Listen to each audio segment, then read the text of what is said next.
नमस्ते पॉडकास्ट में स्वागत है दीदी आपका। नमस्ते। कैसी हैं आप? अच्छी हूँ। ज्योतिष क्या है? ज्योतिष हाँ। ये तो वेदों के जमाने से ये सब चला आ रहा है। भले ही हम लोग एस्ट्रोलॉजी के पास जाते हैं नहीं जाते हैं, ज्योतिष में बिलीव करते हैं नहीं बिलीव करते हैं, लेकिन ज्योतिष तो है। और each and every human beings और मान के चलिए नेचर के ऊपर भी इसका एक इम्पैक्ट और प्रभाव ये तो है ही है। ज्योतिष बहुत तरह का होता है और ज्योतिष ये वर्ड से आपको इसका जो इनर मीनिंग है वो बहुत हद तक आपको पता चल जाएगा। ज्योति ईश्वर, ज्योति मतलब रे, ईश्वर का रे। और ईश्वर ये ज्योतिष ये जो सब्जेक्ट है विषय, इससे हम लोगों को ये समझाना चाहता है किस तरह से हम लोगों का जीवन का चलना बोल सकते हैं कि हम लोग कैसे उसे सही कर पाए नहीं कर पाए, क्या है ये आपका जिंदगी का एक मान के चलिए रोड मैप है। कहाँ बाउंस आएगा, कहाँ क्या है। जैसे रोड रास्ते पे चलने के लिए हम लोग गूगल मैप पे भरोसा करते हैं, डिपेंड करते हैं, उसी तरीके से हर एक इंसान को एस्ट्रोलॉजी पे बिलीव करना ही चाहिए, चाहे वो किसी भी रिलीजन से और किसी भी स्टेट या कंट्री से बिलोंग क्यों ना करते हैं। लेकिन एस्ट्रोलॉजी में बिलीव सबको आना है और एक टाइम देखिएगा ये आएगा। जो वेदों के जमाने से भी चला आ रहा है ये फ्रॉड, भेक, भोग सब्जेक्ट, फेक सब्जेक्ट, ये आप कुछ भी बोलिए ये नहीं है, ये सच में है and it's based on pure astronomy. इसके साथ बहुत तरह लोग जो है आज के दौर में देखा जाता है पैसे के लिए, अपना खुद का ग्रीडीनेस, लालच के लिए आस्था को जोड़ रहा है। इससे आस्था धर्म का मतलब नहीं है, कोई भी इसके साथ कनेक्शन दूर दूर तक नहीं है। It's based on pure science, is based on astronomy. ये आप मान के चलिए ज्योतिष जो है ये एस्ट्रोनॉमी का एक पार्ट है, ठीक है, ज्योतिर्विज्ञान का एक अंश है। जब मैं आपके साइट पे विजिट किया तो वहाँ एक लाइन लिखी हुई है कि astrology is not a magic, it's purely science. तो ये कैसे प्रूव करती हैं आप? मतलब आप अगर हमें बताएंगी तो कैसे बताएंगी? एक्चुअली इसके साथ दूर दूर तक मैजिक बोलिए, किसी दूसरा चीज जैसे आस्था बोलिए, डिवोशन का कोई दूर दूर तक कोई संपर्क नहीं है। It's a part of astronomy. इसलिए बोलते हैं क्योंकि एस्ट्रोलॉजी में जो पहला चीज है किसी का जन्म कुंडली नेटल चार्ट ये निकल के देखना, उसका जोडिएक निकल के बाहर करना और उसका एसेंडेंट चिन्हित करना, कौन सा एसेंडेंट है, लग्न कौन सा है, किसी भी जातक या जाति का एज ए मेल चाइल्ड और फीमेल चाइल्ड, जो हम लोग बोलते हैं native as per astrological concept, उसे बोला जाता है जातक या जातिका को फीमेल नेटिव और मेल नेटिव। ये जो पुंग और स्त्री जातिका को जो हम लोग जोडिएक साइन ड्रॉ करते हैं, इसका पहला आधार है is based on three things. One most importantly three things is based on first date of birth, second time of birth and third place of birth. ये जो place of birth है ना, हम लोग क्यों पूछते हैं आपका जन्म अगरतला में है, अर्जेंटीना में है, कहाँ है, अंटार्कटिका में है, because we can find the perfect or particular locations which is based on longitude and latitude. अक्षांश और द्रव्यमांश द्वारा वो निर्धारित होता है कौन सा जगह में आपका जन्म हुआ है, ठीक है। ठीक।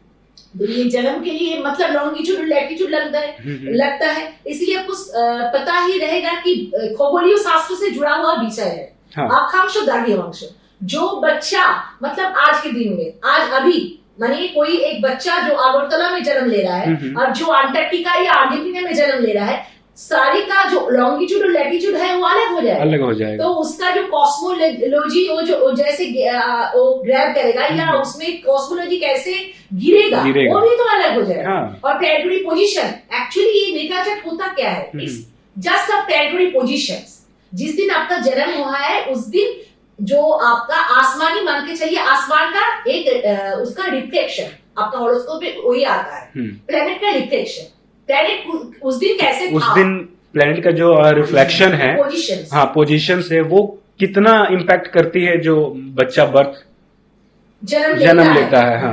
धरती पे जो बच्चा जन्म लेता है वो बच्चा पे जो प्लैनेट का पोजीशन मान के चलिए, जस्ट फॉर एग्जांपल ये ही यहाँ जो हम दोनों बैठे हैं यहाँ मान के चलिए कुछ लाइट्स वगैरह लगा हुआ है। वो लाइट आपके तरफ जैसे उसका फोकस है, मेरी तरफ थोड़ा सा कम या थोड़ा सा ज्यादा जरूर होगा।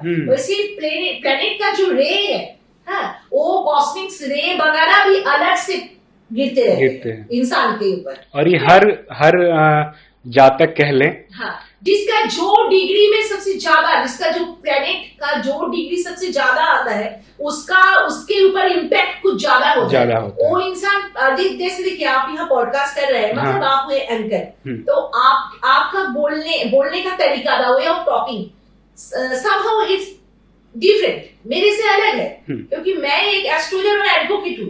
एज एन एडवोकेट मेरे बोलने का तरीका अलग है, और आप पॉडकास्ट कर रहे हैं तो आप ये एंकर, तो आपका बोलने का तरीका बिल्कुल अलग है, वो कुछ अलग स्टाइल से बोलिएगा, क्योंकि आपका मार्गरी भी इम्पोर्टेंट है, आपका राहु केतु भी इम्पोर्टेंट है, कौन सा स्टाइल में कैसे आपका अलग है, पूरा जेस्चर ही आपको बिल्कुल डिफरेंट है, जो मेरे से कभी भी मैच नहीं करेगा। और ये प्लेनेट जिस दिन आपका जन्म हुआ है, क्योंकि आप ये जो चूज किए है, मुझे तो लगता है ये आपका पैशन है। हाँ, ठीक है जी। मैं बहुत सारे सेलिब्रिटीज मान के चलिए, या सेलिब्रिटीज नहीं है, उसे आपका पॉडकास्ट के द्वारा सेलिब्रिटी बन जाने का एक मौका मिलता है, ठीक है, स्कोप, तो ये आप देना चाहते हैं, मतलब आपसे आप हुए किंग मेकर या क्वीन मेकर, आप पॉडकास्ट करते हैं, ठीक है। ये जैसे आप एंकरिंग कर रहे हैं, तो आपका जो प्लेनेट का इफेक्ट आपका नेटल चार्ट के ऊपर जैसे गिरा है, मेरा वैसे नहीं, इसीलिए हम लोग देखते हैं each and every human beings a kind of different nature, having a different occupations. What is the reason behind that? The reason is planetary movement और प्लैनेटरी रे। कैसे उस दिन का आपका प्लैनेट का चलन था, कैसे वो इफेक्ट आप पे गिरा है, और किस प्लैनेट का गिर रहा है, किस प्लैनेट का सबसे ज्यादा गिर रहा है, तो कौन सा प्लैनेट आपका हॉरोस्कोप में लीडिंग है, उसका ही इफेक्ट आप में दिखाई देगा, ठीक है। ये जो राहु केतु और शनि, इनको लोग निगेटिव की तरह मान लेते हैं कि इनका प्रभाव खराब ही होगा, जिसे कहते हैं शनि की साढ़े साथी, तो क्या वो सच में निगेटिव है? एक्चुअली हम लोग we are simple human beings, we are not a god and goddess, so हम लोग जो साधारण जीवन है, साधारण जीवन में चलने में विश्वासी लोग हैं, उनके लिए प्लैनेट पहले से ही divided into two types, one is beneficial planet, another is malefic planet. लेकिन वो बेनिफिशियल या मैलेफिक प्लैनेट्स भी आपका हॉरोस्कोप के अनुसार, बहुत सारे टाइम जो बेनिफिशियल प्लैनेट है वो भी अशुभ ग्रह जैसे फल देते हैं, और बहुत सारे टाइम जो मैलेफिक प्लैनेट है वो भी बहुत सारे टाइम वेरी बेनिफिशियल प्लैनेट की तरह, शुभ ग्रह की तरह फल देते हैं। लेकिन इसमें सैटर्न जो है, ये जो हम लोगों का एक्चुअली ये हॉरोस्कोप है, उसमें 12 घर रहता है, 12 घर, 12 houses are there, as similar as an analogue clock, ठीक है, एज एन एनालॉग क्लॉक, घड़ी की तरह ही है। लेकिन जो पहला मेन डिफरेंशिएट है वो है एंटी क्लॉकवाइज प्लैनेट का मूवमेंट, घड़ी का विपरीत, सुई का विपरीत चलन, उसका ये अलग मैटर है, ठीक है।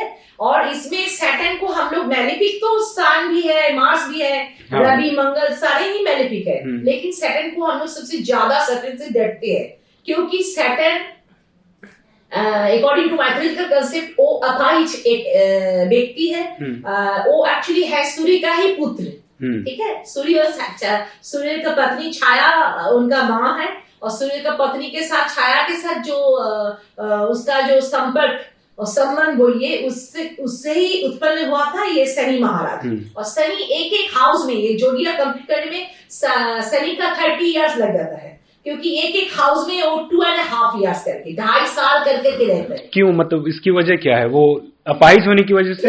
इस माइथोलॉजिकल कांसेप्ट, एक्चुअली माइथोलॉजी जो है ना, हम लोग का जितना भी पौराणिक कहानी है, वो है साधारण से साधारण इंसान को समझाने के लिए एक सहज, मतलब सरल प्रक्रिया मान सकते हैं, कि जिसको पता नहीं जोड़िया क्या है, जिसको पता नहीं प्लैनेट का मूवमेंट क्या है, उसको समझाने के लिए, जो ढालिया चल रहा है या साढ़े साथी चल रहा है, तब शनि का चलन आपके ऊपर, आपका मून साइन के ऊपर, एक्चुअली ये जो आपका हॉरोस्कोप है, इसमें जो चंद्रमा है, चंद्रमा, क्योंकि हम लोग मानते हैं चंद्रमा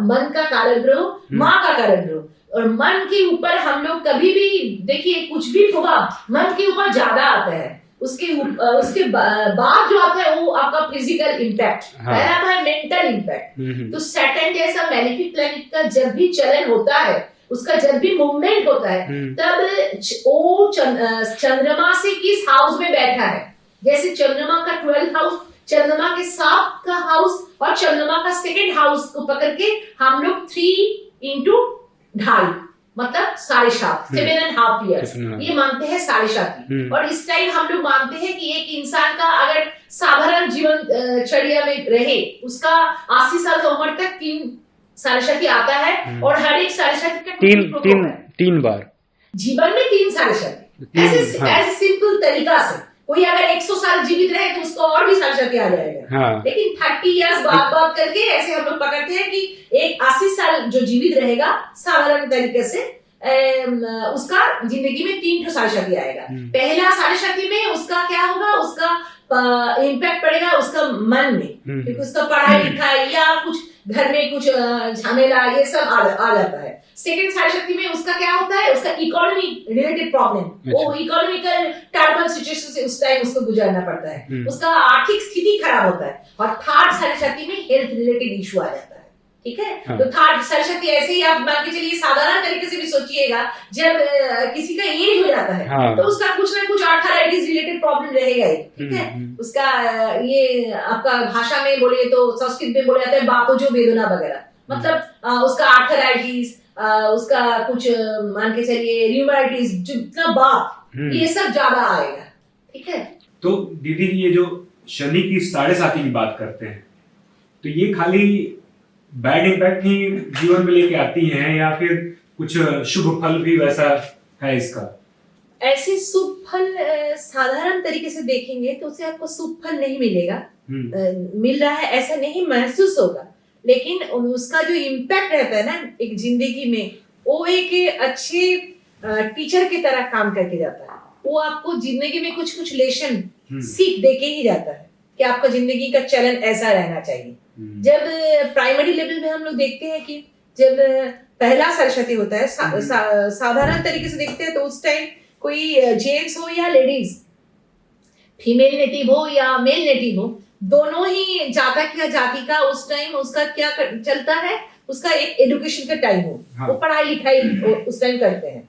तो उस लर्निंग प्रोसेस के द्वारा उसे कुछ ऐसा रिजल्ट वगैरह मिलता है जिससे उसका मनोस्थिति बोलिए वो खराब हो जाता है। उस जिसका जितना अहम था ना, proudness, I am able to do anything, मुझे कुछ भी आ जाएगा, थोड़ा पढ़ाई करने के बाद बावजूद भी मुझे अच्छा रिजल्ट आ जाएगा, उसका उस टाइम पहले पता चलता है कि सच में मैं कौन हूँ, हु एम आई, एंड मुझे क्या करना चाहिए, कितने के लिए मैं लायक हूँ, कितने का हकदार हूँ मैं। उसको तब अपना पोजीशन के बारे में पहली बार उसको पता चलता है मैं कौन हूँ।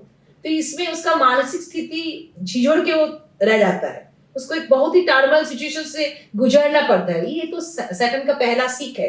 एक अच्छा टीचर, एक अच्छा डिक्टेटर और अच्छा मेंटर का जो काम है एज प्लेनेट के तौर पे सेकंड का वही काम होता है। तो ये भी तो कह सकते हैं एक तरीके से कि आपकी गलतियों को सुधारने के लिए वो आते हैं। हाँ, तो मौका भी आ जाता है ना। सबका जिंदगी में ऐसा टीचर का जरूरत है जो आपको मार मार के सिखाए।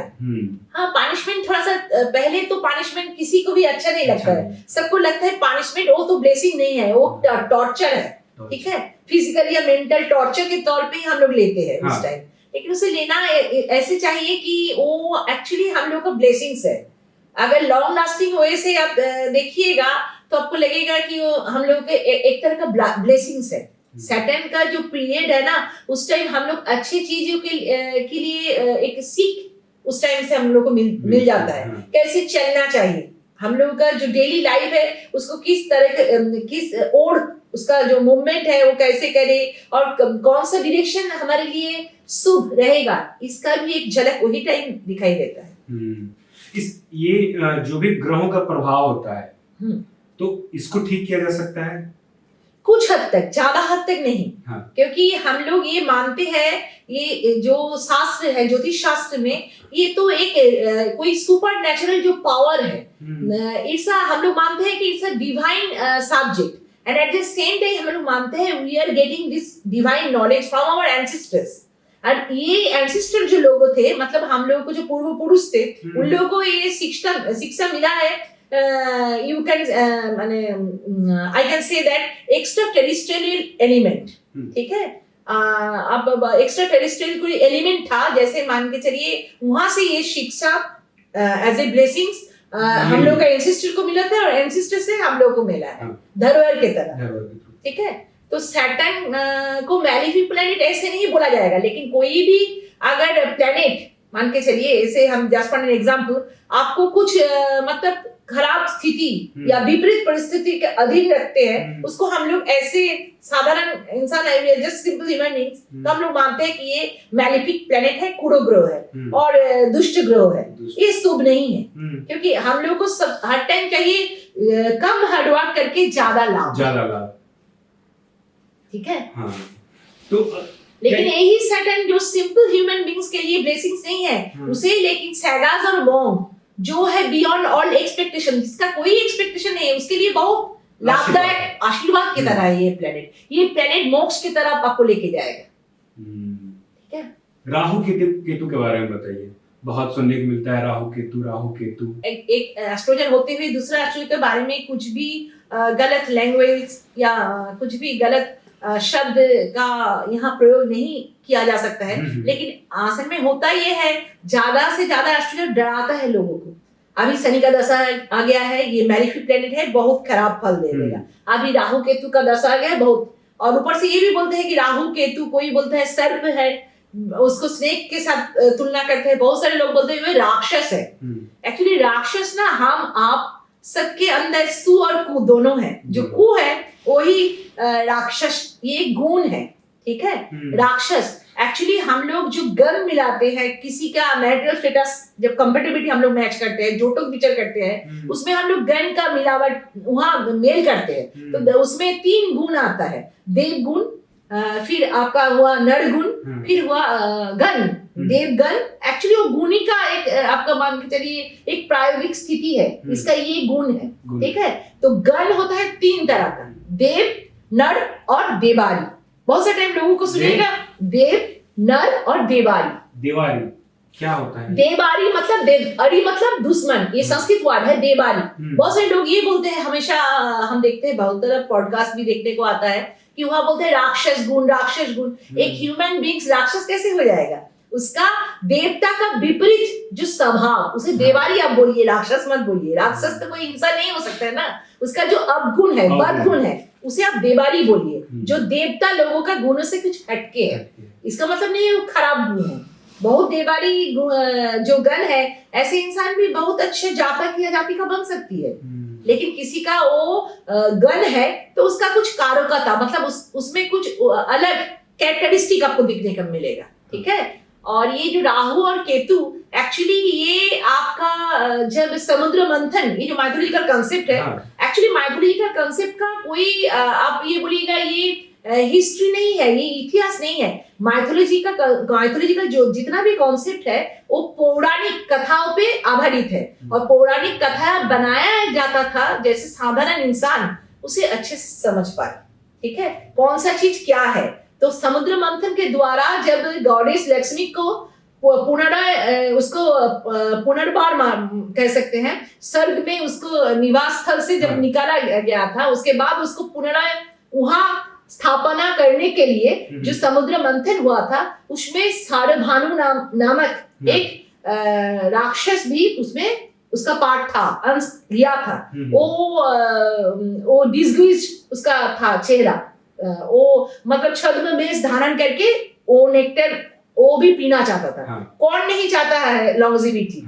अमृत तो किसको नहीं पसंद है बोलिए? तो राक्षस को भी वही इच्छा आया था। तो यही सरभानु को जब सुदर्शन चक्र द्वारा विखंडित किया गया था, उसका सर और धड़ अलग हो गया था। तो सर वाला हिस्सा राहु मानते हैं और धड़ वाला हिस्सा केतु मानते हैं। लेकिन ये हुआ माइथोलॉजिकल कॉन्सेप्ट। लेकिन अगर मेरा जो की वर्ड है कि astrology based on pure science, it's based on astronomy और खगोलीय शास्त्र पे आधारित ये एक विषय है। तो राहु केतु एक्चुअली 2 नोड है, छेद बिंदु है। अगर आप भी ज्योग्राफी पढ़े होंगे तो उसमें जो सौरमंडल हम लोग पढ़ाते हैं ना, सूर्यमंडल, तो सूर्यमंडल में सोलर सिस्टम में स्थान को मिडिल में रख के 8 का जो मूवमेंट और 8 को मिडिल में रख के उसका सैटेलाइट, ठीक है, चंद्रमा मून का जो मूवमेंट, जहां वो ऑर्बिटल मूवमेंट छेद होता है। हम लोग सारे बोलते हैं कि वो ऑर्बिटल जो मूवमेंट है वो अंडाकृति, वो कक्षपथ अंडाकृति है, समझाने के लिए बोलते हैं। ठीक है। वो ऑर्बिटल मूवमेंट जहां छेद करता है। ठीक है। उत्तरी बिंदु, छेद बिंदु, northern hemisphere is called Rahu and southern hemisphere is called Ketu. Rahu Ketu actually होता है दो छेद बिंदु जहां ऑर्बिटल मूवमेंट छेद कर रहा है कक्ष पे पथ, ठीक है। और ये 5 डिग्री टिल्टेड रहता है, इसके वजह से जो उत्तरी छेद बिंदु आपको नहीं तो कैसे पता चलेगा, ये भी क्वेश्चन आपने किए नहीं। लेकिन मैं खुद ही इसको आंसर देना चाहती हूँ कि 5 डिग्री टिल्टेड रहता है, इससे राहु केतु पता चलता है। नहीं तो दोनों छेद बिंदु कौन सा उत्तरी है कौन सा दक्षिणी है ये नहीं पता चलेगा, ठीक है। 5 डिग्री हमेशा ये टिल्टेड रहता है, ठीक है।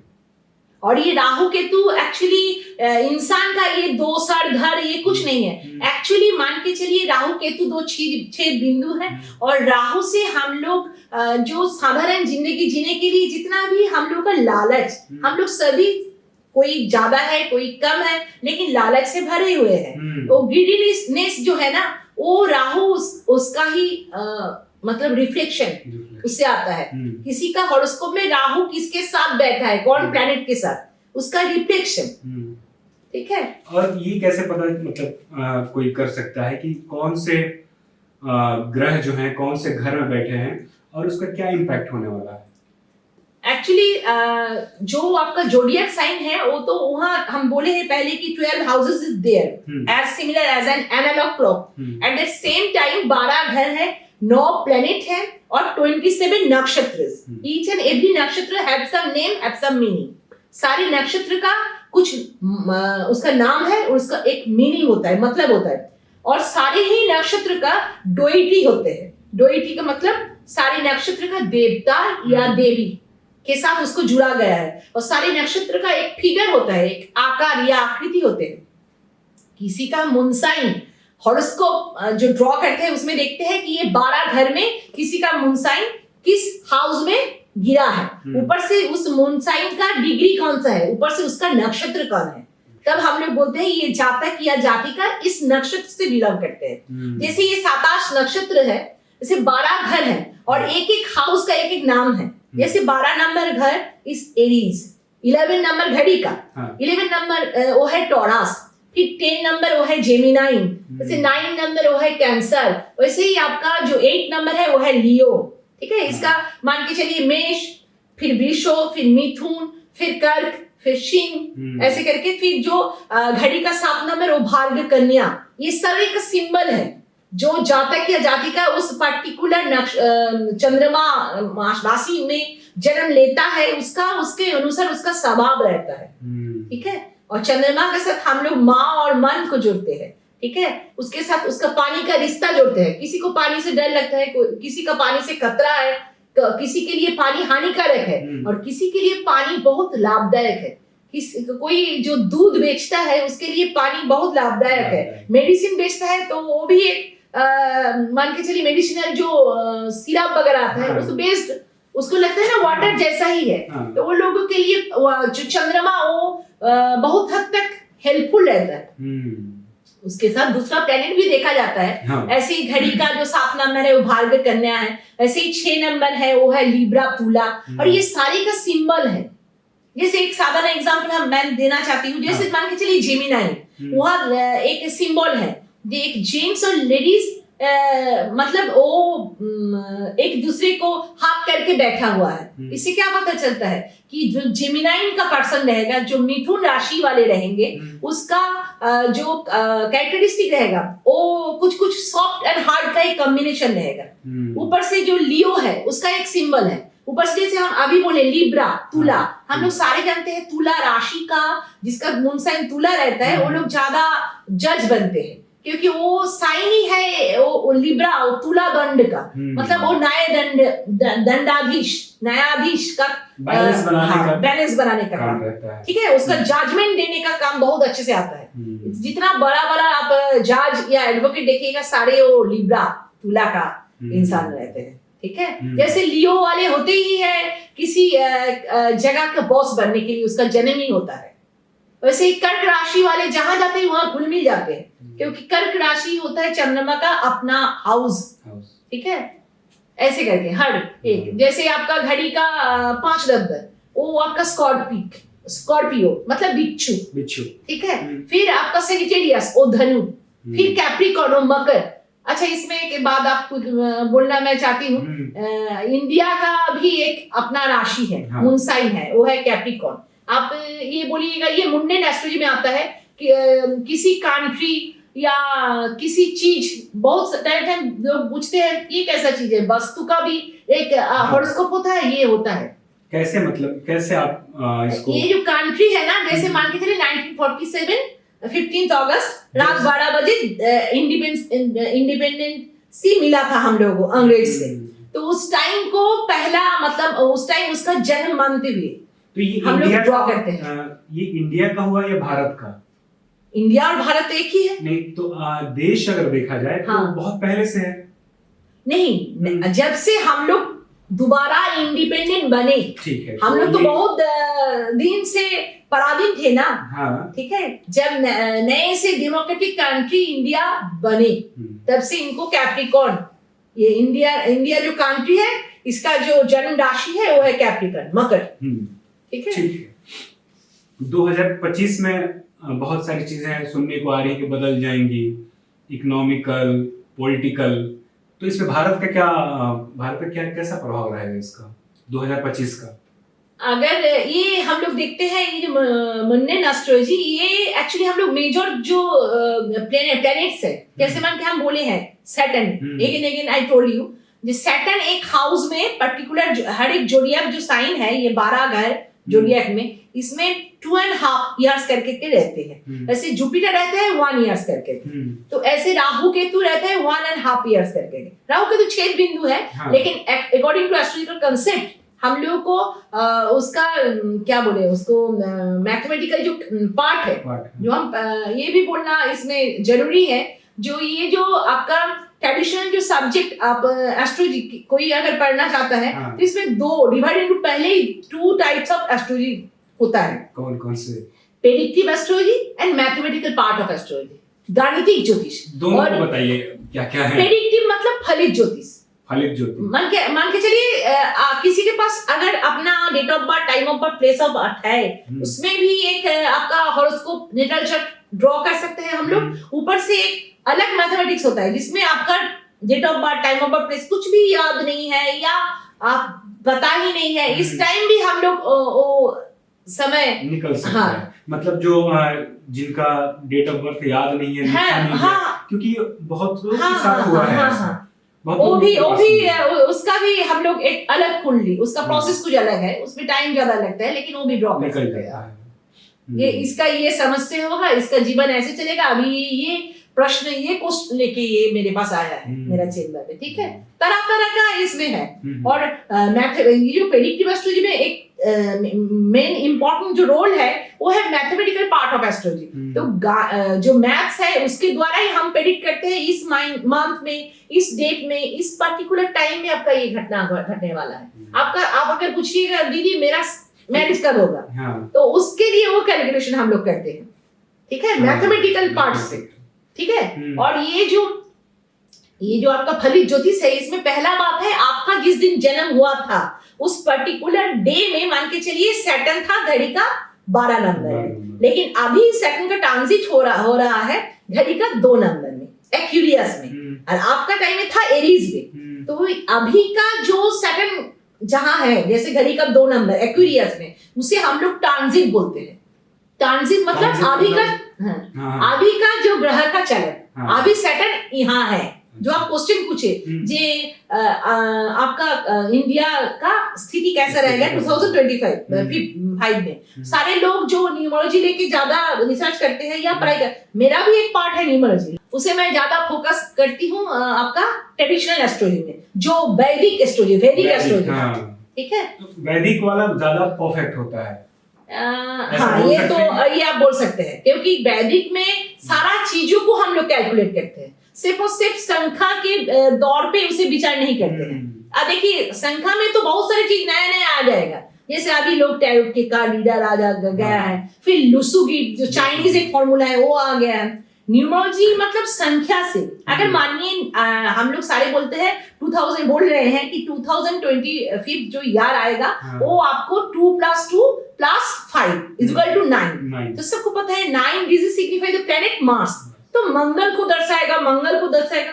तो ये मंगल को अगर दर्शाता है तो सबके लिए क्या एक ही वाइब्रेशन होगा? जितना भी 9 डिजिट का इंसान है नहीं, नो, जिसका 9 डिजिट में जन्म हुआ है उसका जैसा रहेगा, जिसका 18 है वो तो 1 + 8, लेकिन वहां 1 डिजिट सिग्निफाई द प्लेनेट सन, ऊपर से आप 8 digit signify the planet Saturn, तो दोनों को मिला के उसका जो रिजल्ट आएगा, जो सिर्फ और सिर्फ 9 का इंसान है उसका अलग आएगा, इसका ऊपर से जो 27 द मंथ में 27 डे में पैदा हुआ है, 27 तारीख को जो पैदा हुआ है उसका कुछ अलग आएगा, क्योंकि 2 + 7 क्योंकि 2 वहां सिग्निफाई कर रहा है लूनाटिक एसेंस, चंद्रमा को दर्शा रहा है, वो भी अलग आएगा वाइब्रेशन, सबका अलग।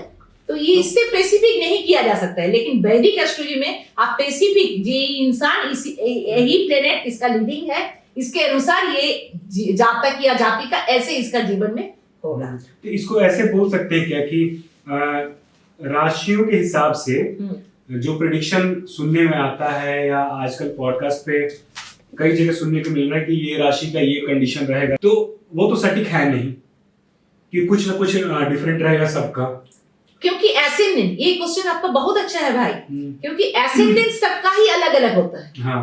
एसेंडेंट का जो डिग्री है या नक्षत्र है, मानिए 2 जो ट्विंस जुड़ा बच्चा पैदा होता है उसका भी 2 हो जाता है, तो 5 मिनट में डिग्रियां चेंज हो जाता है। ऐसे बहुत अंतर नहीं होने पर भी मान के चलिए दोनों ही कुछ ऐसा फील्ड में काम करेगा, एक मिलिट्री में जॉब कर रहा है, दूसरा पुलिस में, लेकिन पुलिस और मिलिट्री अलग हो गया कि नहीं सेक्टर, ठीक है। ऐसे हम खुद देखते हैं, ऐसे बहुत जातक है या जातिका है, दोनों कुछ अलग, एक टीचर है दूसरा प्रोफेसर है, एक ये आपका वेस्ट बंगाल में एक फाइनेंस मिनिस्टर था, दूसरे भाई वो इकोनॉमिक्स के प्रोफेसर थे। आप बोल सकते दोनों ही तो अर्थनीति से जुड़ा हुआ बात है, लेकिन जो मंत्री है वो उसका मान के चलिए उसका पॉपुलैरिटी कुछ ज्यादा नहीं था क्या? ज्यादा था, क्योंकि वो मंत्री था, उसके विषय में सबको पता है, लेकिन वो भी 2 जुड़वा बच्चा। तो सीधी अगर हम सोचे इस तरीके से, तो कोई एक प्रेडिक्शन है उस पे ना यकीन करके आप कंसल्टेंट के पास जाएं और कंसल्ट करें, हाँ। तो वो बेहतर है एकदम। 2025 ऐसा जाएगा, हाँ। ये नहीं सोच के ऐसा कीजिए। लेकिन देश के लिए अगर बोली गई तो इंडिया में क्योंकि ये कैप्रिकॉर्न भारत जो क्रांति है इसका जो राशि है वो मकर है, और शनि मंगल हम लोग सारे मानते हैं 20 जोग है, ये ऑस्पिशियस संजोग में नहीं आता है, ठीक है। तो ये कह सकते हैं कि यहाँ कुछ बदलाव वो पॉलिटिकल फील्ड में मानिए, या मान के चलिए यहाँ कुछ हिंसात्मक घटना, हाँ। या वायलेंट कुछ घटना ये घटित होगा, ज्यादा आग लग जाने का घटना, ठीक है, उसमें कुछ मान के चलिए क्षति वगैरह ये अगेन एंड अगेन होता रहेगा। आग से जड़ित घटना, बॉम्ब ब्लास्ट आप मानिए, या आग लग जाने का घटना, या पॉलिटिकली कुछ ऐसा अवस्था उथल-पुथल सा, ये सारा चीज, ये सारी घटनाएं हो सकती हैं। तो ये एक देश होने का बहुत संभावना है। हाँ, ये देश के लिए कहा जा सकता है, राशियों के हिसाब से नहीं, राशियों के हिसाब से ईच एंड एवरी जो डिफरेंट एस्पेक्ट रहता है, each and every human beings के लिए वो अलग होता है। किसका एसेंडेंट क्या है, किसका मून साइन क्या है, जो हम बोले राशियां 12 है जो हम एक्विनस में छोड़े थे, उसके बाद आता है स्पीसीज मीन, हर एक जोडियक जो साइन है ना इसका एक एक सिंबल है, उसका एक एक कैरेक्टरिस्टिक है। वैसे ही ये जो चंद्रमा है उसके अलावा हम बोले 12 घर है, 9 प्लैनेट है और 27 नक्षत्र है, और ईच एंड एवरी नक्षत्र का भी आपका उसका नाम है, मतलब है, और उनका भी देवी देवता के साथ उसको जोड़ा गया है। मैं देखता हूँ लोग हम हर वक्त अपने फोन में देखते रहते हैं कि ये राशि है, ये नंबर है, ये ऐसे बदल जाएगा वैसे बदल जाएगा, और उससे इन्फ्लुएंस हो रहे हैं, जबकि ऐसा नहीं होना है। कोई एक बैठ के दूर और आपके बारे में नहीं बता सकता है जब तक आप उससे मिले ना। तो मैं चाहता हूँ कि ये क्लियर हो जाए कि वहाँ समय वेस्ट ना करें वो। एक्चुअली देखिए क्या है ना, आज के जो दौर है इसमें सारे का बहुत मतलब सामान्य परिश्रम या सामान्य हार्डवर्क करके बहुत ज्यादा अर्न करना है, ये दौर चल रहा है। हाँ। कलिजुग शुरुआत हुआ है नहीं हुआ है, ये तो एक कंट्रोवर्शियल मैटर है। लेकिन आज के दौर में ये चल रहा है कि बहुत कम हार्डवर्क करके बहुत ज्यादा मनी, हाँ हम लोग मॉनेटरी मैटर में हम ज्यादा एक उससे बेनिफिट हम लोगों को मिले, ये हम लोग सारे चाहते हैं। लेकिन इसमें हम लोग क्या कर रहे हैं, बहुत सारे हम लोग बहुत उसमें क्या बोले आपको अनएथिकल और इलीगल वे से वो ऑन कर रहे हैं, वो सही नहीं है। डरा के धमका के, एस्ट्रोलॉजी का मतलब है आपको जो ज्योतिष का सामान्य ज्ञान आप में रहे और आप इसके साथ ब्लैक मैजिक और आस्था वगैरह को मत जोड़िए। देखिए ये तो प्लेनेट है, ये सबके ऊपर रे देगा, ये तो नहीं देखेगा आपका रिलीजियस जो नेचर है वो कौन सा है। कोई भी सनातनी छोड़ के दूसरा जो इंसान है जो बुद्धिस्ट है, एक्चुअली इसमें एक बात मैं खुद बोलना चाहती हूँ, जो आपका जो रिलीजियस जो किसी का नेचर है, हम लोग जो सनातनी है ना, ये कोई मतवाद नहीं है।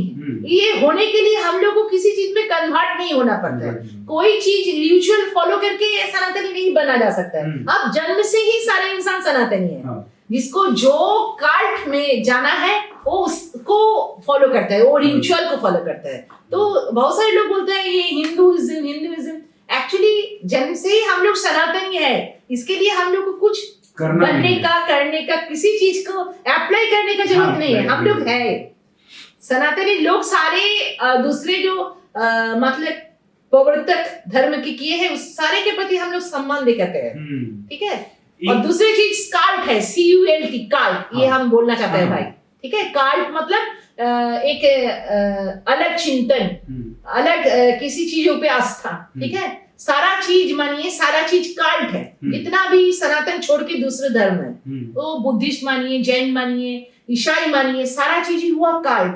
उसको किसी ने प्रवर्तन किया था, जिसे हम लोग प्रवर्तक बोले, ठीक है। महावीर जैन, गौतम बुद्ध, जीसस क्राइस्ट, ये सारे उस चिंतन को प्रवर्तन किए, धरती पे नया तरीके से लेके आए। लेकिन सनातनी बनने के लिए हम लोग को किसी चिंतन का आधार का जरूरत नहीं है, क्योंकि पहले से ही है, एकदम शुरू से जो चला आ रहा है। जो लोग नेचर को पूछते थे, ठीक है, हम लोग तो प्रकृति को पूछते हैं ना। हाँ, प्रकृति को पूछते। असल में वही कि हिंदू जीवन जीने की कला है, एकदम। तो अच्छा दीदी, मैं एक आप जादू टोना और मैजिक की बात कर रही थी, और आप बंगाली हैं, और बहुत सारे ऐसी धारणाएं हैं कि बंगाल में वैसे वैसे काला जादू और बंगाली स्किल्ड रहता है, काला जादू और ब्लैक मैजिक, टोटका वैसा। लेकिन टोटका बोलिए, ब्लैक मैजिक बोलिए या जादू टोना बोलिए, हाँ, ये सब किसी चीज के प्रति मेरा कोई अट्रैक्शंस वो मैं नहीं फील करती हूँ। मेरा ये वैदिक एस्ट्रोलॉजी लेके UGC अप्रूव यूनिवर्सिटी से पढ़ाई है, और मैं सनातनी हूँ, और किसी अलग धर्म के प्रति, जैसे काल के प्रति मेरा मतलब कुछ डिसरिस्पेक्टफुल नेचर वो भी नहीं है। लेकिन ये जो जादू टोना वगैरह, ये इसमें से इससे मुझे सिर्फ और सिर्फ हेट्रेड आता है, घृणा आता है, ये मैं पसंद नहीं करती हूँ। एस्ट्रोलॉजर बता सकते हैं जादू टोना वैसा कुछ? मेरे हिसाब से जो वैदिक एस्ट्रोलॉजी में बिलीव करते हैं नहीं बता पाएंगे, नहीं। अगर कोई देखिए आप अच्छा क्वेश्चंस किए हैं। मैं बंगाली हूँ, इसीलिए मैं तो अपने आप को बिहार का बेटी मानती हूँ, क्योंकि I am born and brought up in Dhanbad. So मैं मानती हूँ, एक टाइम तो ये झारखंड नहीं था ना, ये बिहारी था, तो मैं मानती हूँ मैं बिहारी हूँ। लेकिन तरह तरह टाइम ये भी मेरे कानों में पड़ता है, आता रहता है, टीज करते हैं बहुत सारे नॉन बंगालीज, डोंट टेक याद है, आप मेरे बिहारी भाई हुए, वो लोग बोलते हैं ये चुड़ैल विद्या है, ये डायन विद्या है, ये जादू टोना करने वाली है। नहीं, ये लोग हम बोलेंगे ये सब इनका कुसंस्कार है, सुपरस्टिशंस है, और ये इसको सच में इन लोगों का पढ़ाई का जरूरत है। आपका बोली हिंदी है, मेरा बोली बांग्ला है, मदर लैंग्वेज, लेकिन हम लोग सारे सनातनी हैं, और वैदिक एस्ट्रोलॉजी में जादू टोना का कोई जगह ही नहीं है। वैदिक एस्ट्रोलॉजी में ऐसा कुछ नहीं है। टोटका वगैरह, ब्लैक मैजिक वगैरह किसी चीज में मैं बिलीव नहीं करती हूँ। मैं यहाँ से पढ़ाई किया हूँ, वो लोग भी बिलीव नहीं करते हैं। नक्षत्रों के बारे में बताइए कुछ। एक्चुअली 12 जैसे हम बोले हाउस है जोडियक में, आपका नेटल चार्ट में 12 जो आपका हाउस है, वैसे ही 12 घर और 9 प्लेनेट है, 9 ग्रह, और ईच एंड एवरी प्लेनेट का 2-2 घर मिल चुका है। लेकिन इसमें एक बात है खासियत है। वह सूर्य और चंद्रमा मतलब सन और मून के लिए सिर्फ एक एक घर ही है, और राहु के लिए कोई घर नहीं है क्योंकि वो कोई प्लेनेट नहीं है, जो हम पहले ही बताया है आपको। हाँ। ये वो 2 छेद बिंदु नोड है, ठीक है। वैसे 27 नक्षत्र है और 27 नक्षत्र का डोइटी है, मतलब देवता है या देवी है, लॉर्ड है, और हर एक नक्षत्र का एक शेप है, आकार है, और उसका मान के चलिए मीनिंग भी है। नक्षत्र का एक नाम भी है, मतलब भी है। शेप के अकॉर्डिंग मीनिंग है, हाँ, और नेम के अकॉर्डिंग हाँ, नेम के अकॉर्डिंग भी मीनिंग है उसका, और शेप के अकॉर्डिंग भी उसका नेचर है, ठीक है। जैसे आप मान के चलिए घड़ी का 12 नंबर जिसे हम लोग एरीज बोलते हैं, हाँ, मेष, वहाँ 3 नक्षत्र है, और यहाँ एक एक हाउस का 30 डिग्री करके हम लोग स्पैन मानते हैं, और 12 हाउस में 30 करके 360 डिग्री पूरा 12 घर, ठीक है, नेटल चार्ट में। और इसमें 30 डिग्री जो मेष का है, एरीज का, वहाँ 3 ठो नक्षत्र है। एक पहला नाम है अश्विनी, दूसरा नाम है भरणी, तीसरा है कृत्तिका। तो पहले जो अश्विनी है, वो जो नंबर 1 वो आपका केतु को दर्शाता है, ठीक है। और ये जो अश्विनी जो हम बोल रहे हैं, ये हुआ सूर्य देव, भगवान सूर्य देवता और उसका पत्नी शंगा का जो संगा का मिलन से जो बच्चा संतान उत्पन्न हुआ था, उसे अश्विनी भातृद्वय, जो जुड़वा बच्चा, वो हम लोग मान के चलते हैं, ठीक है।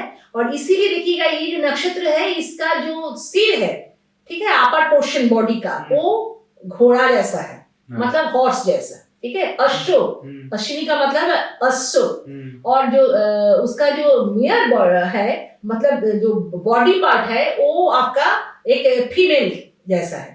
इसलिए ये लोग का जो इंटेंशन रहता है, ये लोग बहुत अच्छा डॉक्टर बनता है, ठीक है।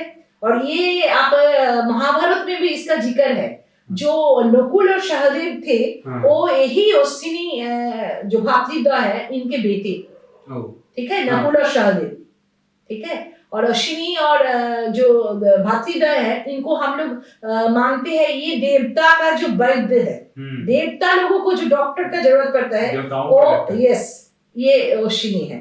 तो ये जो कृतिका नक्षत्र के लोग होते होंगे, उनमें कुछ एक खास चीज तो होती होगी, जैसे इनका वाक्य में बहुत कटाक्ष होता है, जैसे काट डाला है, गर्तन कर रहा है, आपको काट रहा है, ठीक है, मारते हैं वो, हाँ, टीज करने का। इनको ये भास्ट सब्जेक्ट है, इसमें सिर्फ और सिर्फ मून साइन से नहीं, आपका एसेंडेंट कौन सा है, ठीक है, आपका लगन कौन सा है, और कौन सा आपका लीडिंग प्लेनेट है, सारा चीज पकड़ते हुए हम लोग उसका एक प्रेडिक्शन देते हैं। लेकिन जो मून साइन है, उसका जो आपका मान के चलिए नक्षत्र है, उसका भी बहुत इंपॉर्टेंट एक रोल रहता है। जैसे मान के चलिए एक नक्षत्र है श्रोबोना, जो आपका कैप्रिकॉर्न का 22nd नक्षत्र है, 22 नक्षत्र 22 वो आता है, 27 नक्षत्र में 22 नंबर नक्षत्र श्रोबोना है।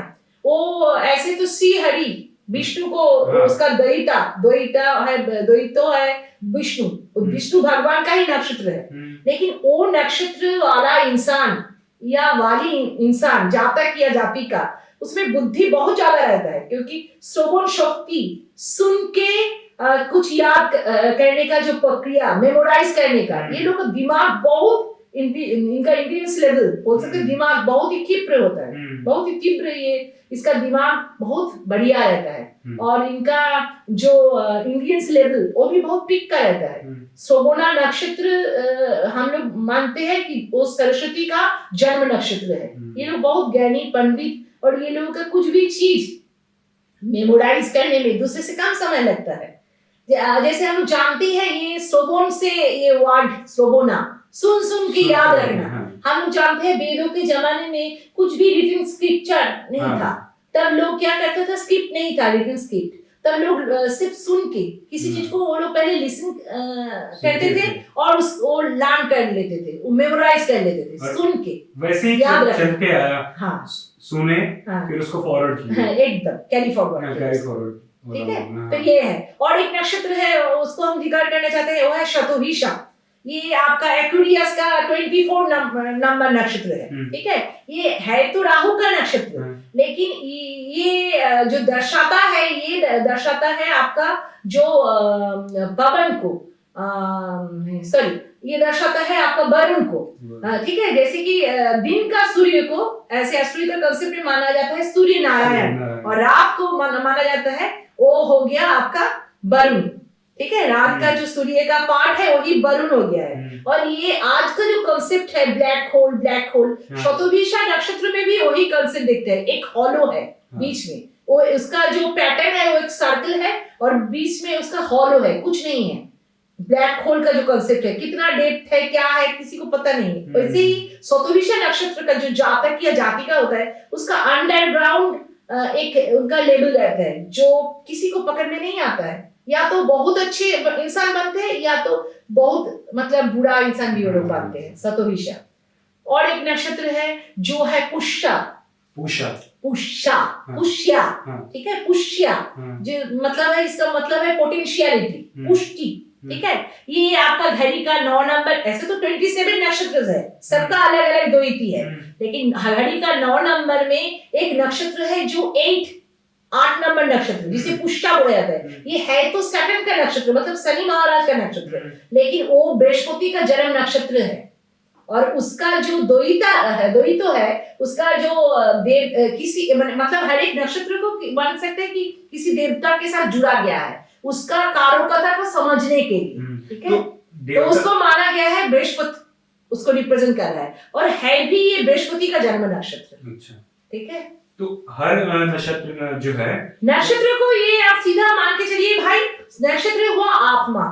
ठीक है, चंद्रमा जो नक्षत्र में रहता है वो इंसान को समझने के लिए आप उसका नक्षत्र कौन सा है, कितना डिग्री में है। ठीक है, मून साइन कहाँ बैठा है। ठीक है, घड़ी का 12 जो घर है, वैसे ही तो नेटल चार्ट कुंडली में भी 12 घर रहता है, तो कहाँ बैठे हैं चंद्रमा और उसके साथ जुड़ा हुआ नक्षत्र कौन सा है। ठीक है, और उसको द्वैता कौन सा है और उसका कैसे शेप है, कैसे आकार है। ये और मून साइन का भी एक सिंबल है, जैसे हम बोले तुला बन रहे हैं, लिब्रा का उसका जाज अच्छा बनता है, वो लोग ठीक है सारे ही बन जाएगा ऐसा नहीं, लेकिन वो लोग उसका प्रिंसिपल बहुत सही होता है, वो जाज ऐसे लोगों को करते हैं वे बिल्कुल एक्यूरेट रहता है। वैसी क्वालिटीज उनमें ऑलरेडी ज्यादा होता है। यस, अब उसको शार्प करेंगे तो वो काम करेगा एकदम। उसको ब्रश अप करने का जरूरत है। ठीक है, जैसे जेमिनाई ये लोग होते ही है, जैसे एक फीमेल एक मेल, वो लोग इकट्ठे एक जगह बैठे, जैसे मैं पहले बताया। वो जेमिनाई का इंसान में ना उस 2 पार्ट का झलक आएगा, मतलब एक इंसान में अगर वो मेल या फीमेल कोई भी हो, उसमें 2 उसका सोल का जो सत्य आप बोल सकते हैं, उसमें दोनों का झलक आएगा। ठीक है, ऐसे करके ये एस्ट्रोलॉजी से लाइफ पूरी तरीके से तो नहीं बदली जा सकती, नहीं, ये कितना हद तक काम करती है ये?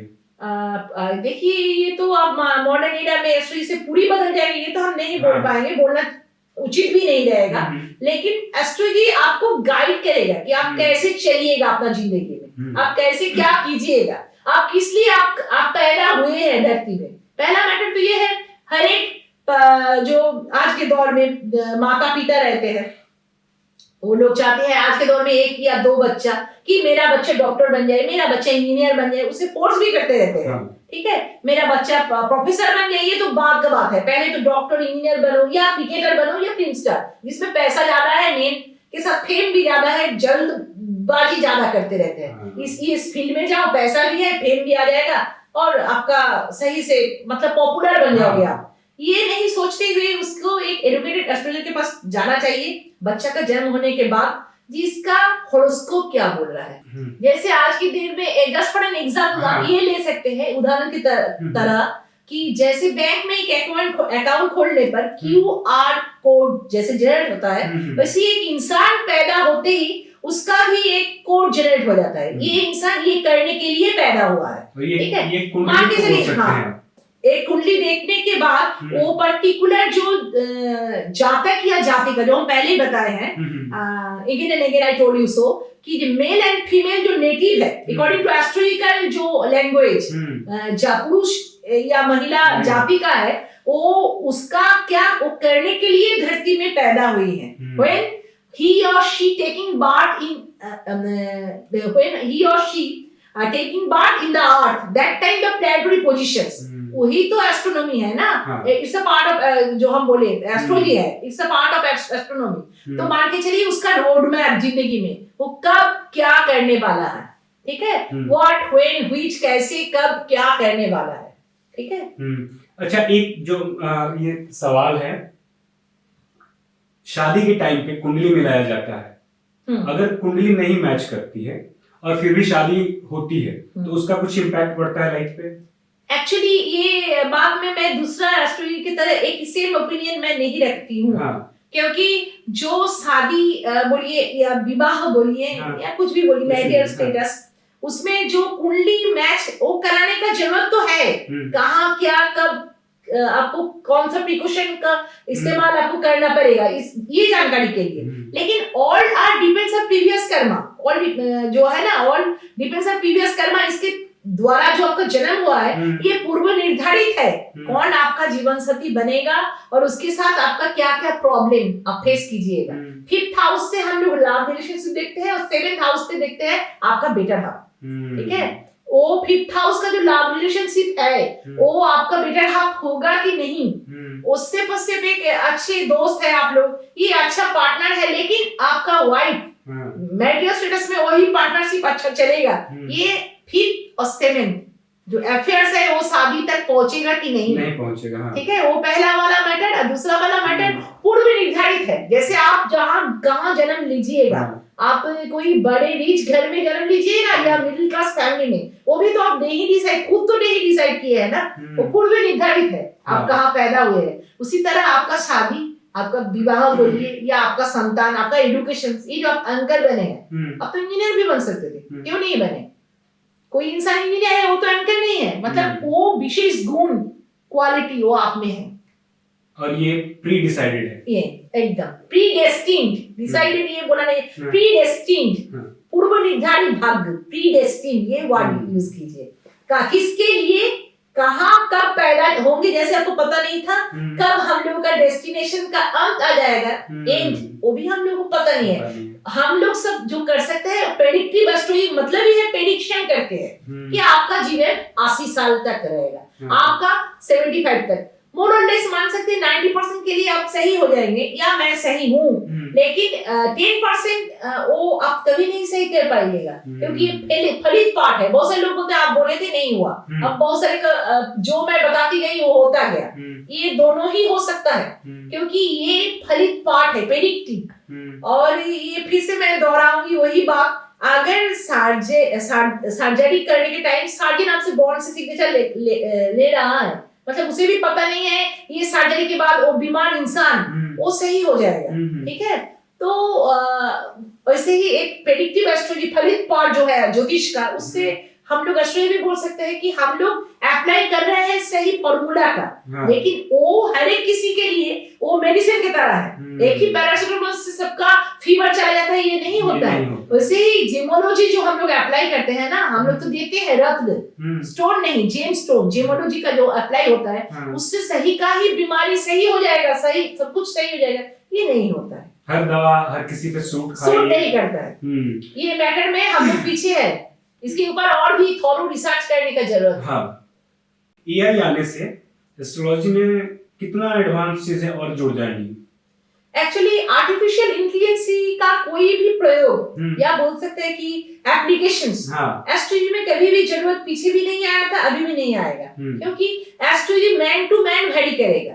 हम लोग एस्ट्रोलॉजी करते हैं, जो वैदिक एस्ट्रोलॉजी लेके मेरा पढ़ाई है, एट द सेम टाइम मैं जो न्यूमरोलॉजी, शंख तत्व और आपका ये जो पोस्चर, ठीक है, आपका जो कैलीग्राफी, हैंडराइटिंग, आपका पोस्चर, आपका जो आप कैसे बात करते हैं, द वे ऑफ टॉकिंग, आप कैसे बैठे हैं, आपका जो मान के चलिए आपका मेंटल जो एबिलिटी हो किस तरह से है, आपका विल पावर, ये सारा चीज समझने के बाद एस्ट्रोलॉजी का आप मान के चलिए प्रयोग होता है, ठीक है। प्रेडिक्टिव एस्ट्रोलॉजी का, वैदिक एस्ट्रोलॉजी, उसके बाद आपका पोस्चर, आपका फेस रीड, आपका पामिस्ट्री, सारे मिला के तब एक एक्यूरेट प्रेडिक्शन दे पाते हैं। तो एआई से ये संभव नहीं होगा। और आजकल सिर्फ जोडियाक साइन तो नहीं, एआई को तो ये सारा चीज फॉर्मूला अप्लाई करना पड़ेगा, ठीक है।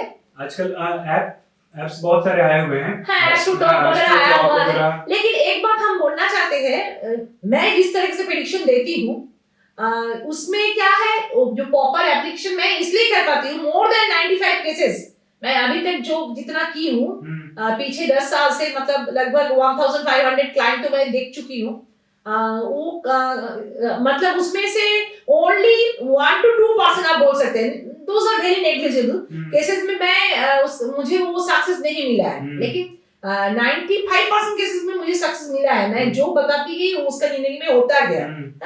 और ये मैं कॉन्फिडेंस के साथ, और I am proud to say that कि मेरा प्रेडिक्शन हमेशा सही रहता है, वो मोर और लेस 95% क्षेत्र में, फील्ड में, क्योंकि मैं एक हॉरोस्कोप देखने में, एक पामिस्ट्री देखने में मेरा मान के चलिए 10 से 12 घंटा मैं उसके लिए व्यय करती हूँ, व्यतीत करती हूँ। अच्छा। और इसीलिए मैं मतलब मान के चलिए जो जैसे एक होता है ना कि लाइन लगा हुआ है घटना, वो मेरे चेम्बर में आपको दिखाई नहीं देगा।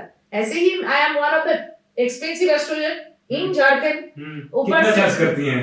4500 आवर, 1 आवर ना, 1 आवर में है 1000 रुपीज। स्पेशल जो मैं प्रेडिक्शन देती हूँ 3 आवर्स का, वो मेरा 4500 रुपीज ऑनलाइन। अभी के समय में जो क्लाइंट आपके पास आते हैं तो वो किसी खास टॉपिक पे कुछ जानना चाहते हैं या पूरी? मेरे पास ज्यादा आते हैं थोड़ा सा, मतलब मान के चलिए एडुकेटेड इंसान, ठीक है। मेरे पास सेलिब्रिटी इंसान कुछ दिन पहले आया है, एक डॉक्यूमेंट्री फिल्म वो डायरेक्ट करके उसको कान फिल्म फेस्टिवल में भी अवार्ड मिल चुकी है। वो मेरे पास आई।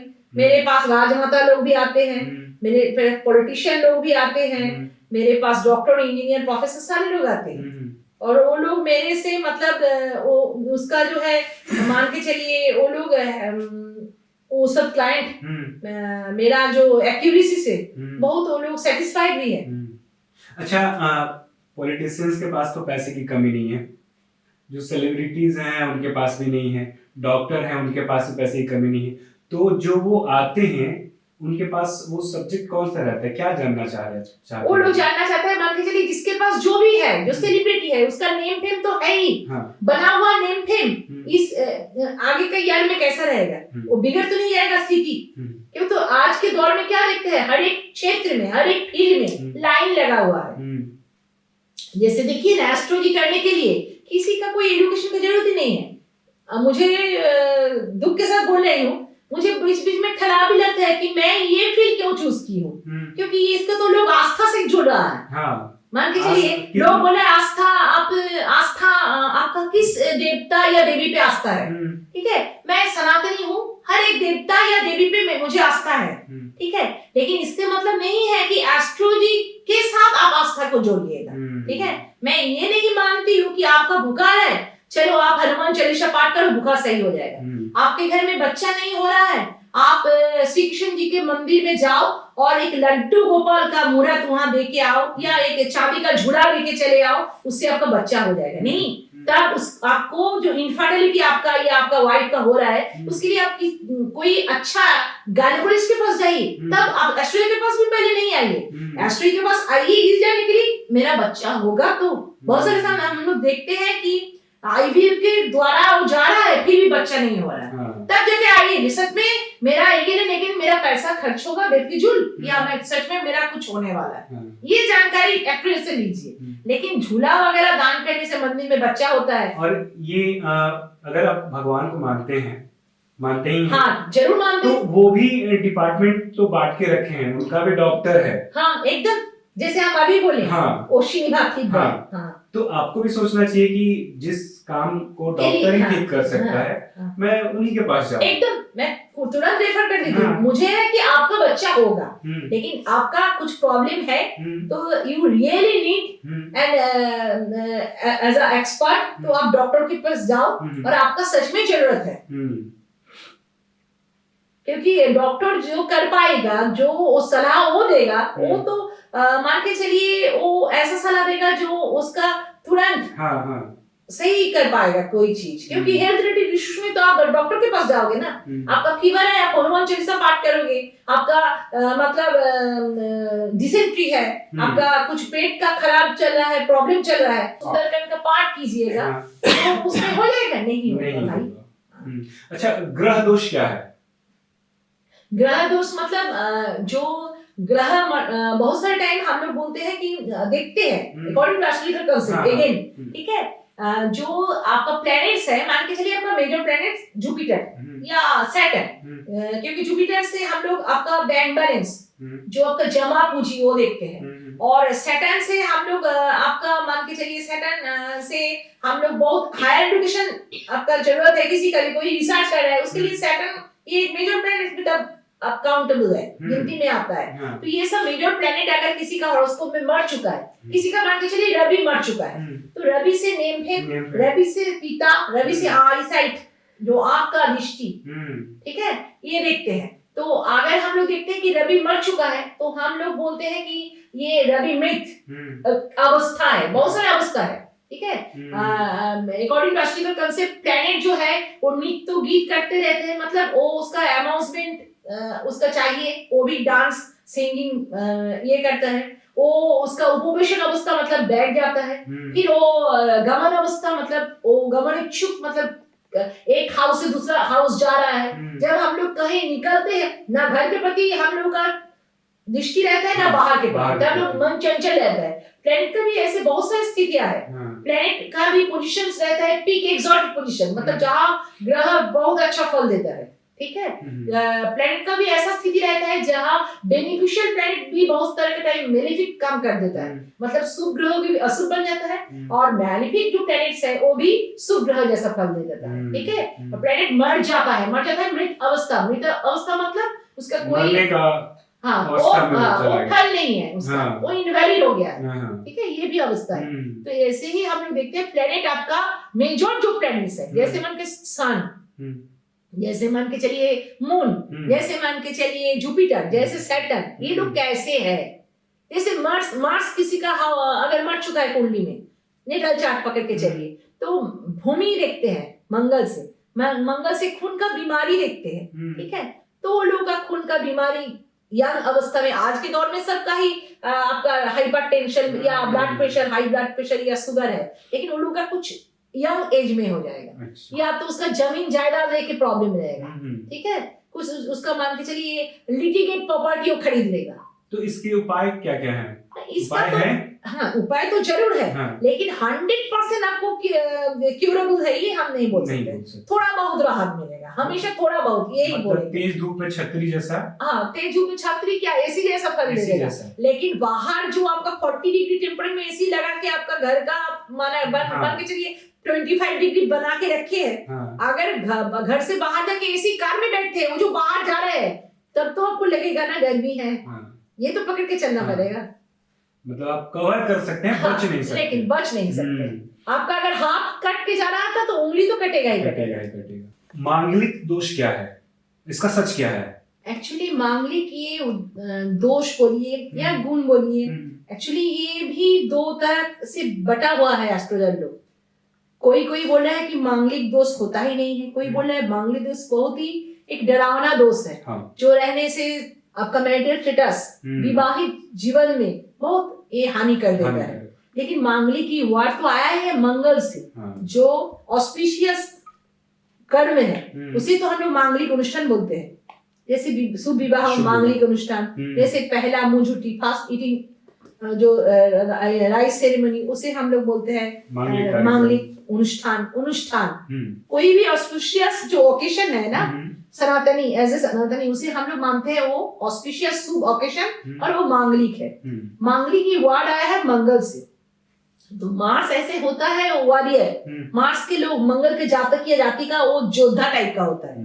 एक्चुअली ये जो देखा गया है, एक्चुअली ये जो आपका एस्ट्रोलॉजी है, ये तो बहुत सारे मान के चलिए ऋषि और मुनि के द्वारा एक रचना किया गया है, एक सब्जेक्ट है, विषय है, जो बहुत सारे इसमें है लीडिंग जो मुनि और ऋषि, जिसे सैगास और आप बोल सकते हैं मॉम्स, जैसे आप भिगु, जैसे पराशर, जैसे जोमिनी, जैसे गर्ग, सारे लोग इसमें सारे जो मुनि और ऋषियां मिलके ये शास्त्र लिखा गया था। इसमें हर एक जैसे थ्योरी का दो दो ओपिनियन रहता है ना, यहाँ भी वही हुआ है। एक्चुअली मांगलिक दोष या गुण जो भी बोलिए, वो लोग योद्धा टाइप का इंसान रहता है, और ज्यादा कोई मान के चलिए ज्यादा फेरोसस मान के चलिए, या मान के चलिए कि ज्यादा फियरलेस, किसी में फियरलेस ये फैक्टर किसी में रहता है तो वो इंसान किसी चीज में डरता नहीं है। तो ऐसे ही मान्यता है कि एक दाम्पत्य जो जीवन है, विवाहित जीवन में दंपति का सेम रोल रहे, इसमें कोई ज्यादा गुस्सा वाला जो हम लोग समझते हैं, फियरलेस मतलब कोई किसी जगह ना सोचते हुए, हाँ क्या बोलना चाहिए कैसे बोलना नहीं सोचते हुए दोनों ही बात कर रहे हैं, दोनों ही बहुत आवाज उठा रहा है जो हमारे रेजेस वॉइस, और रेजेस वॉइस के चलते दोनों ही जैसे मानना समानता दिखाने का मतलब ये नहीं कि आप जोर से चिल्ला कुछ भी बात बोलो। तो ये मांगलिक दोष जिसमें भी गुण या दोष बोलिए, वो लोग फियरलेस फैक्टर उन लोगों में ज्यादा रहता है, वो लोग भीत नहीं रहते हैं, संतृष्ट वो लोग नहीं रहते हैं, दिल खोल के बात करते हैं। तो ये पारिवारिक माहौल के लिए कुछ ठीक नहीं है, तो इसमें आर्गुमेंट ज्यादा होता है और ये लोग तुरंत कोर्ट में पहुंच जाता है, क्योंकि चिंतन इन लोगों का बहुत कम रहता है। ये लोग with in a moment decision लेता है, बहुत व्हिम्सिकल पर्सन रहता है। तो इसके लिए जो देखा जाता है अभी का मॉडर्न एरा में, मंगल अगर दोनों ही जातक या जातिका में दोनों का ही क्षेत्र में हॉरोस्कोप में मार्स का ज्यादा मतलब रोल रहता है, उसका कुंडली में मार्स बहुत ही एक्टिव ऐसे रोल प्ले कर रहा है, तो वो जगह में मैट्रिक्स में कुछ प्रॉब्लम आता रहता है। इसके उपाय हैं? हाँ जरूर उपाय है। इसका उपाय है मतलब आपका जो मेंटल स्टेबिलिटी है, स्टेटस है, उसको थोड़ा सा शांत कर देना, चंद्रमा को थोड़ा सा पॉजिटिव पावर दे देना, ठीक है। अगर मन शांत रहे तो आप किसी चीजों में एक पॉजिटिव ओपिनियन, सही चिंतन कर पाइएगा, क्या मुझसे गलतियां तो नहीं हो रहा है ना। इगोइस्टिक नेचर ये मार्स का एक नेचर है, और दोनों जातक या जातिका में दोनों का ही अगर मार्स नेगेटिव वे से उसका इम्पैक्ट कोई भी सब कोई आप बोले ना अगेन एंड अगेन की बेनिफिशियल प्लेनेट हो और मैलिफिक प्लेनेट हो, दोनों का जो इम्पैक्ट है वो आपका हॉरोस्कोप में किस तरह का से है। जो हम बोले मैलिफिक प्लेनेट हर टाइम मैलिफिक, बेनिफिशियल प्लेनेट हर टाइम बेनिफिक रिजल्ट देगा, ये नहीं होता है, ठीक है। नेटल चार्ट में आपका मून साइन कौन सा है, आपका एसेंडेंट कौन सा है, आपका सन साइन कहाँ बैठा है, ठीक है, मतलब आपका सूर्य रवि कहाँ बैठा है, रवि से आत्मा, चंद्रमा से मून, विल पावर, एसेंडेंट से आप जातक की जाति का है किस तरह का इंसान, उसका इम्पैक्ट अलग हो जाता है, ठीक है। तो बहुत सारे लोग इसको ठीक करने के लिए बहुत सारी चीजें देते हैं, ये बांधने और बाकी सारे मतलब टोटका और सर ये बोलना चाहते हैं कि टोटका का अप्लाई। हाँ, तो आप भी वैसा कुछ पुड़िया उड़िया देती हैं? नहीं, पुड़िया पोटली वगैरह कुछ नहीं देती। यहाँ से मैं कुछ बेचने का ही सख्त खिलाफ हूँ। मैं सबको बोलती हूँ मेरा जो ये एस्ट्रोलॉजी लेके 7 साल का पढ़ाई है, यहाँ उसको हम मतलब उसका ओपिनियन किसी का जो नेटल चार्ट के अनुसार उसका जिंदगी कैसे रहेगा, क्या क्या होगा, उसका जिंदगी में कौन कौन सा टर्मल सिचुएशंस आएगा, ये सब मैं प्रेडिक्ट करती हूँ। उसका मैरिज कब होगा, उसका जॉब कब मिलेगा, वो बिजनेस करेगा तो उसमें सक्सेसफुल कब वो बन पाएगा, उसका बच्चा कब होगा, उसका हेल्थ इश्यूज कब आएगा। लेकिन यहाँ से वो पोटला पोटली इसमें मैं खुद बिलीव नहीं करती हूँ, और टोटका हाँ थोड़ा बहुत कम कर जाता है, लेकिन उतना प्रभाव उतना इम्पोर्टेंस इनका नहीं है टोटका का, ठीक है। बहुत सारे लोग इसमें लाल किताब का भी जिक्र करते हैं। एक्चुअली टोटका ये जो है ना, मतलब मान के चलिए ये एक तरह का होम्यो डोज है।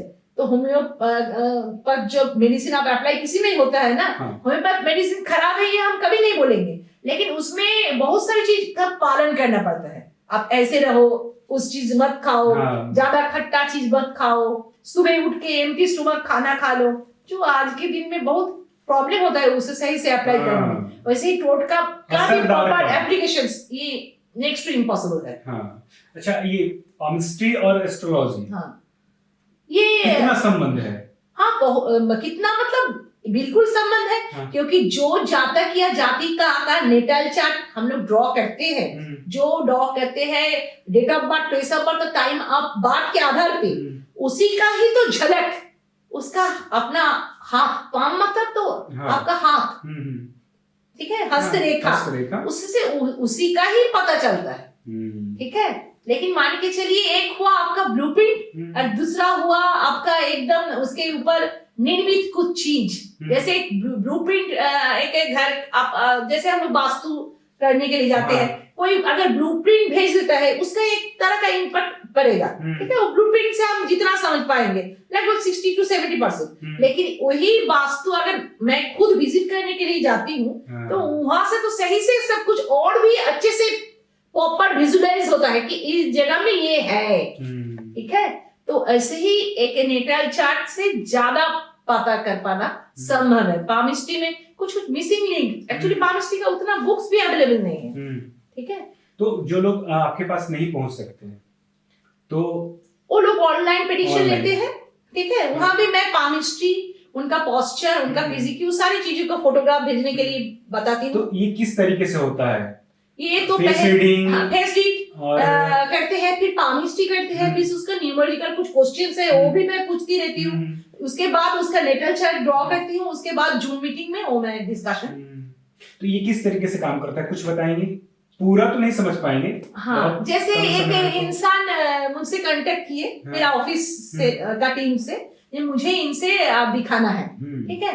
मेरा नेटल चार्ट का डिस्कशन करना है, बहुत सारे टाइम पास नेटल चार्ट नहीं है, उसका भी एक फॉर्मूला है निकलने का, बहुत सारे टाइम वो लोग सिर्फ पामिस्ट्री पे जाना चाहता है। सारा चीजों के लिए वो एक प्रॉपर एक आपका प्रोसेस है, ठीक है। पहले सारा फोटोग्राफ भेज के, पहले अपॉइंटमेंट लेके, प्रायर अपॉइंटमेंट लेना पड़ता है पहले, ठीक है। फीस जमा करने के बाद फिर उसका 50% जमा करना पड़ता है, उसके बाद उसका सारा फोटोग्राफ भेज देना पड़ता है। उसके बाद एक पर्टिकुलर डे में हम 3 घंटे का एक कंसल्टेंसी हम देते हैं, जिसमें उसका पोस्चर, फिगर, उसका जो फिजिक्यू है, उसका फेस रीड, उसके बाद उसका पामिस्ट्री, उसके बाद न्यूमेरिकल पार्ट, उसके बाद उसका नेटल चार्ट हम ड्रॉ करते हैं, वो समझाते हैं जूम मीटिंग में, ठीक है। आपको हम एक छोटा सा नमूना उसमें दिखा देते हैं। जिस particular day when you are taking bath in this art, to making a natal chart, this three is very important. First, date of birth, second time of birth, and third one is place of birth, longitude और latitude के लिए, जो हम पहले ही बोले थे podcast का जो आपका शुरुआत में ही हम बोले थे कि जो बच्चा या बच्ची जन्म ले रहा है इंडिया पे और जो जन्म ले रहा है ऑस्ट्रेलिया पे, दोनों का तो एसेंडेंट सेम नहीं होगा ना, वो पर्टिकुलर डेट सही रहेगा, वो टाइम भी सही रहेगा, लेकिन उसके बावजूद क्योंकि उसका एसेंडेंट अलग क्यों होगा, क्योंकि उसका लॉन्गिट्यूड और लैटिट्यूड, प्लेस ऑफ बर्थ अलग है इसलिए, ठीक है। एसेंडेंट को पहला हाउस मानते हुए हम लोग एंटी क्लॉकवाइज, और ये जूम मीटिंग वहां डाउनलोड कर लेता है, वैसे हम समझा देते हैं। जैसे ये सैटर्न राहु केतु के एक्सिस में है, तो यहाँ से हम लोग क्या समझाएंगे कि सैटर्न है मैलेफिक प्लैनेट, ऊपर से वो केतु और राहु के एक्सिस में है, तो vibracity of mind, vibracity of body, Rahu भूख, ग्रीडीनेस वो बढ़ा देता है, मतलब उसका कोई लिमिटेशन नहीं रहता है। अच्छा, ये जो गुण है ना सत्य तम रजो, उसमें से सत्य गुण सबसे मान के चलिए सबसे प्योर क्वालिटी है 3 गुणों में। तो सत्य गुण का इंसान अभी तो बहुत कम मुश्किल है मिलना, ठीक है। मतलब दोज आर रियली काउंटेबल जो सात्विक इंसान है, ठीक है। तो एक इसका जो गीता में इसका व्याख्या आपको मिलेगा, श्लोक ही है गीता में, ठीक है। ये श्लोक मैं आपको सुनाना चाहती हूँ। मुक्त संघ अहं वादी धृत उत्साह समन्विता सिद्ध असिद्ध निर्विकाराय च सत्तिकाय उच्यते। ये जो हम बोल रहे हैं ना, मुक्त संग अहंभावी धृत उत्साह समन्विता, मतलब उसका इतना मुक्त उसका मन रहेगा, कुछ भी कर्म वो कर रहा है उसका फल क्या हो, उसका उसके वो सबके लिए हित ही करना चाहते हैं, मतलब अच्छा ही करना चाहते हैं, लेकिन फल से उसके पास क्या आएगा, कितना वो लाभवान या लाभान्वित रहेंगे, वो विषय में वो लोग सोच नहीं रखते हैं। वो इतना प्योर सोल है, वो सबके लिए कर्म करते जाएगा, वो नहीं सोचेगा कि उसका उस कर्म के द्वारा कितना आ रहा है घुमा के, ठीक है। धृत उत्साह समन्विता, उसका हर टाइम का जो उत्साह रहेगा, एनर्जी का लेवल एक जैसा रहेगा, ठीक है। ऐसा नहीं है कि कर्म में फेलियर होने पर हम लोग जैसे हो जाते हैं, जा हम लोग एकदम ऐसे हो जाते हैं, फ्रस्ट्रेटेड हो जाते हैं कि नहीं हुआ, ये लोग को ये वर्ड कभी नहीं आएगा, ये वो लोग फ्रस्ट्रेटेड हो जा रहे हैं, वो अगेन एंड अगेन, हाँ उसका कुछ उम्मीद नहीं है, कर्म करते जा रहा है, फलों का आशा ये लोग नहीं करते। ये लोग का लोभ, लालच, ये सब वर्ड, इससे सक्रो माही ये लोग दूर है, ठीक है, लालच इनके पास नहीं है। फिर हम क्या बोले, सिद्ध असिद्ध, सिद्ध मतलब उससे सिद्धि मिल रहा है, असिद्धि मिल रहा है, मतलब वो काम से सक्सेस हो रहा है नहीं हो रहा है, अगेन एंड अगेन वो काम करते ही रहेंगे, ठीक है। इस बात से कोई फर्क नहीं पड़ रही कि क्या हो रहा है, क्या कर रहा है, ठीक है, किस लिए, क्या हम लोग, ये क्या है, वासना लेके हम लोग काम करते हैं कि अगर मैं ये करूं तो मेरे पास ये हो जाएगा, मेरा बैंक बैलेंस बढ़ जाएगा, मेरा पॉपुलैरिटी बढ़ जाएगा। हम लोग स्थान, काल, पात्र ये देखते हुए, सोचते हुए एक बिहेवियर करते हैं, एक एक्ट करते हैं। ये मान के चलिए कि हम लोग सारे ही कुछ एक्टर और एक्ट्रेस जैसे काम कर रहे हैं, जैसे एक अभिनय कर रहे हैं, ड्रामा हो रहा है, लेकिन ये लोग इसका कुछ इनमें इसका वो ड्रामा को जानते हैं, हाँ जानते हैं, लेकिन करते नहीं हैं और बिलीव नहीं करते उसमें, क्योंकि उसका कुछ एक्सपेक्टेशन नहीं है, बियॉन्ड द ऑल एक्सपेक्टेशंस। जैसे अघोरी लोग, हम लोग जानते हैं ना, सारे बोलते हैं अघोरी अघोरी, अघोरी होते क्या है, बियॉन्ड द ऑल एक्सपेक्टेशन, इसका कोई एक्सपेक्टेशन नहीं है, उसका खाना मिले ना मिले, अभी ठंडा सर्दी का मौसम है, उसमें उसका कंबल मिले ना मिले, हर एक स्थिति में वो लोग सही रह पाता है, और वो लोगों का पॉजिटिविटी सही रहता है, ठीक है, वो लोग 100% एक्टिव रह पाता है, क्योंकि उसका इतना सिद्धि मिल चुका है, इतना प्योर है वो लोग, इतना डिवोटी है वो लोग परमात्मा से जुड़ा हुआ है, ठीक है, परम ब्रह्म से। इसमें एक वर्ड आता है ना, अहम ब्रह्मास्मि, मैं खुद ही परम ब्रह्म का एक अंश हूँ, ठीक है, और ये परम ब्रह्मा से ब्रह्मा विष्णु महेश का उत्पन्न हुआ है, ये भी एक थ्योरी है। जो परम ब्रह्म जो है वो और ब्रह्मा एक नहीं है, प्रजापति ब्रह्मा वो परम ब्रह्म का एक अंश है, वहां से ब्रह्मा विष्णु, हरि बोलिए, जो विष्णु का अवतार थे राम और श्री कृष्ण, ठीक है, फिर महेश, ये हुआ, ये सत्य, तम और रजो, इसमें सबसे जो खराब गुण ये तो नहीं बोल पाएंगे, लेकिन जो मतलब जिसके अनुशोचना रहित एक गुण होता है, वो है तमोगुण, जिसे तामसिक गुण भी बोला जाता है, ठीक है। ये गुण का इंसान, वो लोग बहुत ग्रीडी होते हैं, और वो लोगों का टोटल मान के चलिए, वो लोगों का कोई जो कॉन्शियसनेस वो नहीं रहता है, टोटल अंधेरा, ठीक है, वो लोगों का चिंतन कुछ नहीं, किसी के लिए उसके लिए कुछ सोच नहीं, मेरा कर्म के द्वारा मेरा देश, मेरा जाति, मेरा दोस्त का क्या क्षति होगा, हानि होगा, ये वो लोग नहीं सोचते हैं, ठीक है। और एक गुण है जो हम लोग बोलते हैं, जो गुण है रजोगुण, हाँ, ठीक है, तो इसका राजा का गुण, हाँ, यस, रजोगुण। कैसा लगा दीदी आपको बातचीत करके?